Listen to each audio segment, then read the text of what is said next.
So Scott, this summer has seen the worst wildfire season we've seen in Canadian history. A lot of people talk about the new normal. Would you characterize this as the new normal, or are we just going to see sort of exponential change here? Well, according to some political leaders, there's nothing new here. Nothing's Right. changed, and which is kind of shocking to hear. There's been, you hear this at the Cascade Institute. We call it trigger fixation. So this focus Right. on the most immediate or proximate cause. These sort of simple explanations. So you've heard people talk about this is just something that happens every year. It's a combination of extra bad luck this year and the usual suspects: lightning, irresponsible campers, Yeah. ignoring fire bans, which of course, those are the straws that are breaking the camel's back, but Right. these underlying stresses are principally climate change and drought induced by climate change that are, torquing the probabilities and making it more likely that we're going to have more wildfires and that they're going to be more severe, and they're going to be in places where they haven't been Yeah.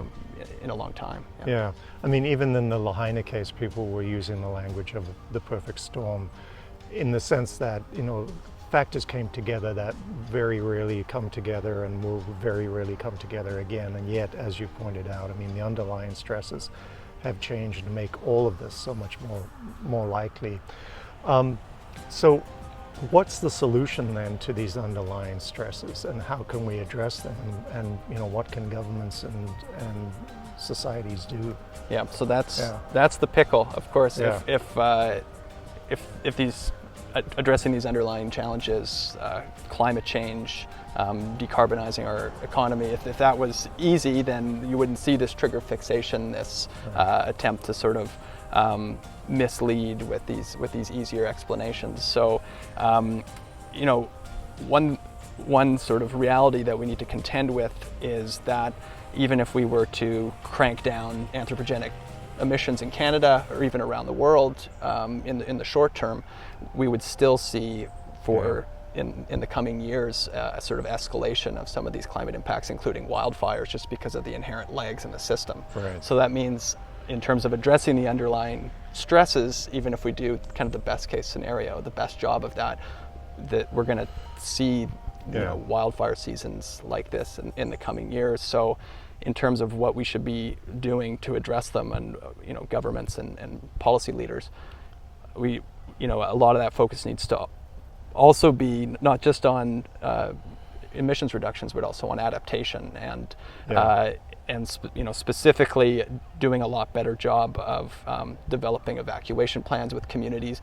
I mean, evacuations are to do them well and safely are extremely costly, and so these are communities that are, very far removed from the causes, the underlying causes that are causing these problems. So it's not reasonable to expect them to sort of take the lead or foot the bill on responding to them. But it's not just evacuations. I mean, in some cases, there needs to be, we need to start conversations about potentially relocating certain communities, which is fraught and very complicated. And I mean, there's also just a dearth of trust, especially between central Canada and northern and Indigenous communities, which are sort of disproportionately dealing with the burden of these wildfires. So, but then there's also things we should be thinking about in cities far removed from where the wildfires are taking place.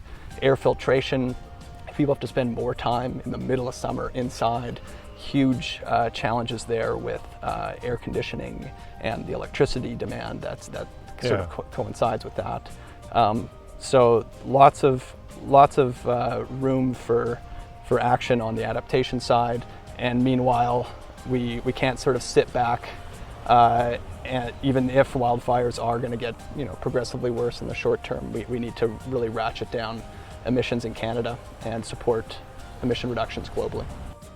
I wondered if you could elaborate a little bit about individual action here as well, and also this issue I think we face now with people just feeling helpless, right, and the sense of despair because of the scale of the problem. So any thoughts on that? Yeah. Yeah. I myself, I'm also kind of trying to navigate this gravitational pull of despair on some of these issues, especially if it feels like there aren't that many levers for us to pull in the short term. I think we're faced with a choice on an individual level between just sort of throwing up our hands in despair, or accepting that even in the best case scenarios, there will be changes in our climate, and how we organize our lives, how we find joy, how we make meaning with our loved ones that is going to need to adapt and change. Yeah.